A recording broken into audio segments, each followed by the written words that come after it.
Telecom क्रांति के बाद में अब इंटरनेट की क्रांति आ चुकी है। सभी कंपनियों में होड़ लगी हुई है जो इस तरह की सर्विस उपलब्ध करवाती है, मतलब इंटरनेट सर्विस उपलब्ध करवाती हैं। अभी तक जब एआई का जमाना आ चुका है तो इंटरनेट की मांग और तेजी से बढ़ गई है और माना जाता है कि आने वाले 2-3 सालों में 2 से 3 गुना इसकी मांग और तेजी से बढ़ जाएगी। ऐसे में सबमरीन केबल की उपयोगिता क्या रह जाएगी। सबमरीन वो होती है सबमरीन केबल जो समुद्र में एक जाल बिछा हुआ है जिसके द्वारा हमको इंटरनेट उपलब्ध होता है। माना जाता है कि सभी देशों के बीच में जो जाल बिछा हुआ है उनकी लंबाई 16 लाख किलोमीटर के आसपास है। ऐसे में एक नई टेक्नोलॉजी आ गई है जो हमको इंटरनेट उपलब्ध करवाती है सैटेलाइट के द्वारा, और इसमें स्पेसएक्स टेक्नोलॉजी है वो बहुत तेजी से फैल रही है और बहुत ज़्यादा देशों में। अभी कुछ कंपनियों की मोनोपोली है, बहुत सारी कंपनियां आ गई हैं, लेकिन कुछ विशेष खास कंपनियों की इसमें मोनोपोली है। तो इसका असर क्या पड़ेगा आने वाले दिनों में सबमरीन केबल के द्वारा जो इंटरनेट उपलब्ध करवाता है उनके रख रखाव की भी बहुत जरूरत पड़ती है। उसके बाद भी ये जो टेक्नोलॉजी है सस्ती पड़ती है, मतलब सबमरीन केबल की जो इंटरनेट है वो सस्ता पड़ता है सैटेलाइट इंटरनेट के द्वारा प्रोवाइड जो करवाया जाता है उसके द्वारा। 1850 के दशक में जब ब्रिटेन और अमेरिका के बीच में अटलांटिक महासागर में तांबे की तार बिछाई गई थी, तो किस लिए बिछाई गई थी, उसके द्वारा जो संदेश भेजा गया था वो कितना टाइम लगा था, कितने शब्दों का था, इस सब की चर्चा करेंगे। और आने वाले दिनों में जो सबमरीन केबल का भविष्य क्या होने वाला है, बहुत सारी बातों का चर्चा करेंगे। जो टेलीकम्युनिकेशन का जो इतिहास है, वर्तमान है और इससे होने वाली संभावनाओं का भविष्य की भी चर्चा करेंगे। तो प्लीज़ वीडियो पर बने रहिए। हमारे चैनल महेश राज इन्फो को सब्सक्राइब कर लीजिए, वीडियो को लाइक कर लीजिए, शेयर अवश्य कीजिएगा। जानकारी बहुत महत्वपूर्ण है, वीडियो पर अवश्य बने रहिए। तो शुरू करते हैं आज का इंफोटेनमेंट। चर्चाएं इसलिए जोरों पर हैं क्योंकि हमारे देश की 2 बड़ी टेलीकम्युनिकेशन कंपनी जियो और एयरटेल का स्टारलिंक के साथ में समझौता हो गया है। और ये समझौता इसलिए खास मायने रखता है कि जियो और एयरटेल सबमरीन केबल से इंटरनेट उपलब्ध करवाती हैं, जबकि स्टारलिंक सैटेलाइट से इंटरनेट उपलब्ध करवाती है। दोनों अलग अलग टेक्नोलॉजी हैं, लेकिन इनके बीच में खास बात यह है कि दोनों को इंटरनेट उपलब्ध करवाना है। इंटरनेट की मांग बहुत तेजी से बढ़ गई है, तो सभी इसकी जरूरतों को पूरा करना चाहते हैं और उसके बीच में जो भी हो वो लेना चाहते हैं। तो जब 1850 के दशक में 1858 में ब्रिटेन की राजधानी ब्रिटेन की जो महारानी थी उन्होंने एक बधाई संदेश भेजा था अमेरिकी राष्ट्रपति बुकानन को, और उस समय तांबे की तार बिछाई गई थी अटलांटिक महासागर में टेलीग्राफ के लिए। और जो संदेश भेजा गया था उसको पहुंचने में 16 घंटे का समय लगा था, जबकि उसमें जो शब्द थे वो 100 शब्द से भी कम थे। तब से अभी तक कितना बड़ा परिवर्तन आया है इंटरनेट की दुनिया में।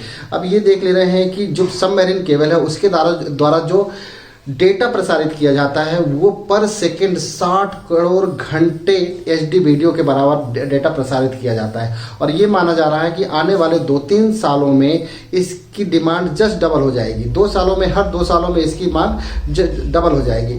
तो सैटेलाइट इसका पूरा कर पाएगा कि सबमरीन केबल इसकी ज़रूरतें पूरी कर पाएंगे। अगर ये मांग बढ़ती है तो उतनी ही रफ्तार से सबमरीन केबल भी बिछाना पड़ेगा, जिसमें इन्वेस्टमेंट आता है। इसमें कुछ खास कंपनियों की ही अभी मोनोपोली है। ये जो सबमरीन केबल है 3 या 4 लोगों के, 3 या 4 कंपनी नहीं कह सकते, 3 या 4 एंटिटी का ही मालिकाना हक है इसमें, जो इसको कंट्रोल करती हैं। हम तो सिर्फ उपयोग कर रहे हैं, इनमें जो कंट्रोल करती हैं तो कितने बड़े लेवल का करती हैं और इनका रख रखाव कैसा होता है, इसी के बारे में चर्चा करते हैं। ये जो सबमरीन केबल होती हैं इसमें ऑप्टिकल फाइबर का एक बंडल होता है, और इनमें बहुत लाखों की तुलना में बंडल होता है। लाखों की तुलना में ऑप्टिकल फाइबर्स होते हैं जो कांच की पतली तार होते हैं, जो हमारे सिर के बाल के बराबर मोटे होते हैं, और इन्हीं का गुच्छा होता है जो इंटरनेट उपलब्ध करवाते हैं। इसमें यह माना जाता है, एक्सपर्ट जो बताते हैं कि जो समुद्र की गहराई में, जो तटों के मध्य में होती हैं, कुछ दूरी पर होती हैं, उनके टूटने का खतरा ज़्यादा रहता है। और जो बहुत गहराइयों में रहती हैं जो तारें, उनकी जो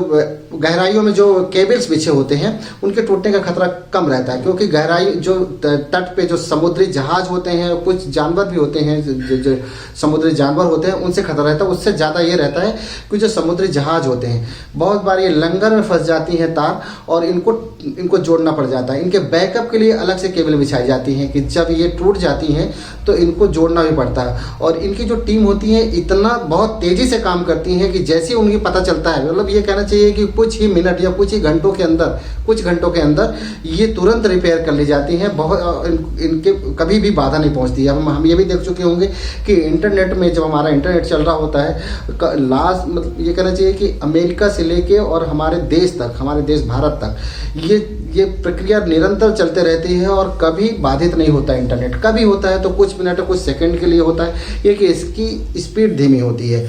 लेकिन तो इसके बीच में यही काम करता है कि इसमें सैकड़ों, ये कहना चाहिए हजारों इंजीनियर्स का ग्रुप लगा रहता है, हजारों की टीम लगी रहती है जो इसको मेंटेनेंस का ध्यान रखती है। उनका ये भी कहना है कि जो केबल्स हैं, केबल्स लाने ले जाने में तो बहुत समय लगता है, लेकिन इनको बिछाने में खास मेहनत की जरूरत नहीं पड़ती, बहुत आसान होता है, क्योंकि इनको नौकाओं से ले जाया जाता है और समुद्र में सीधे डाल दिया जाता है। जैसे हमारे यहाँ जमीन खोदने में, जब जमीन में केबल बिछाते हैं तो गड्ढा खोदना पड़ता है, फिर उसमें बिछाते हैं, तो इसके लिए कुछ नहीं पड़ता, सिर्फ नौकाओं से ले गए और सिर्फ समुद्र में डाल दिए, उसको ज्वाइंट करते हैं, उसमें कुछ लगता है समय और बाकी में नहीं लगता, बहुत आसान होता है। ये पूरे देश में लगभग 15 लाख किलोमीटर में फैली हुई हैं। अब जब नई टेक्नोलॉजी आ गई है तो क्या इनकी उपयोगिता कम हो जाएगी? अभी इसका बहुत समय लगना है, क्योंकि इंटरनेट टेक्नोलॉजी जो है, सैटेलाइट टेक्नोलॉजी है, उससे इंटरनेट उपलब्ध करवाना अभी भी बहुत महंगा पड़ रहा है, क्योंकि सैटेलाइट जो बनाए जाते हैं, सैटेलाइट छोड़े जाते हैं रॉकेट के माध्यम से, फिर भी उनके मेंटेनेंस का भी लगता है, जो स्पेस में घूमते रहते हैं और उनको हजारों की संख्या में भेजा जाता है, क्योंकि ये जमीन के जो लो ऑर्बिट है उसके बीच में रखा जाता है, 150 से 500 किलोमीटर के बीच में रखा जाता है, तभी ये फास्ट इंटरनेट उपलब्ध करवाएंगे। यदि इसके ऊपर चले गए तो फिर उनको बहुत तेज़ी से, बहुत स्पीड से इंटरनेट नहीं आ पाएगा, क्योंकि उसको कुछ मिनट का टाइम लग सकता है यदि उसके ऊपर चले गए। विद इन सेकेंड आना है तो ये 150 से 500 किलोमीटर के बीच में इनकी ऊंचाई रखी जाती है।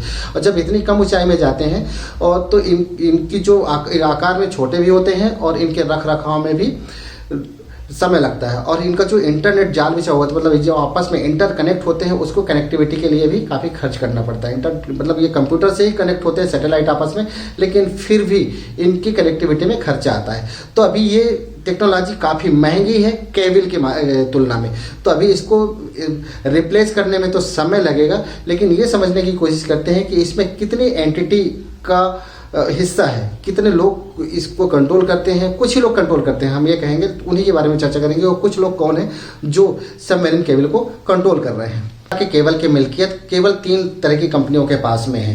पहली कुछ टेलीकॉम कंपनी है, जिसमें ब्रिटिश टेलीकॉम है, जर्मन टेलीकॉम है, एक AT&T टाइप की एक कंपनी है, मतलब कुछ कुल मिला के 3 या 4 कंपनी है जिसके पास में इसकी मिल्कियत है। दूसरी तरह की कंपनी है जो सिलिकॉन वैली की कंपनी कहलाती हैं, जिसमें फेसबुक, गूगल, माइक्रोसॉफ्ट इस तरीके की कंपनी है। और तीसरी है कुछ सरकारों के पास में, कुछ ही सरकारों के पास में, जिसके बहुत कम हिस्सा है। ये मान सकते हैं कि इन 2 लोगों के पास में ही इनकी मिल्कियत है, एंटिटी है, बाकी लोगों के पास कम है।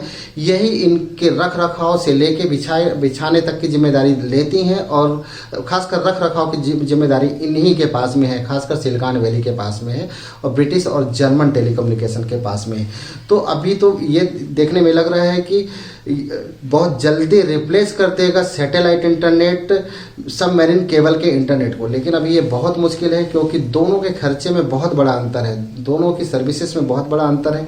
एक बहुत आसान सर्विस उपलब्ध कराती है सबमरीन केबल, जिसमें रख रखाव से लेके रख रखाव का खर्चा आता है, लेकिन फिर भी ये बहुत सस्ती पड़ती है। और जो सैटेलाइट इंटरनेट है वो काफ़ी अभी भी महंगी पड़ रही है। तो इसकी उपयोगिता तो तभी तक बनी रहेगी जब तक सैटेलाइट इंटरनेट बहुत अच्छे से नहीं फैल जाता और उसमें कंपटीशन बहुत ज़्यादा नहीं हो जाता। ये हमारी जानकारी कैसी लगी अब बस बताइएगा शेयर करके। नमस्कार, धन्यवाद।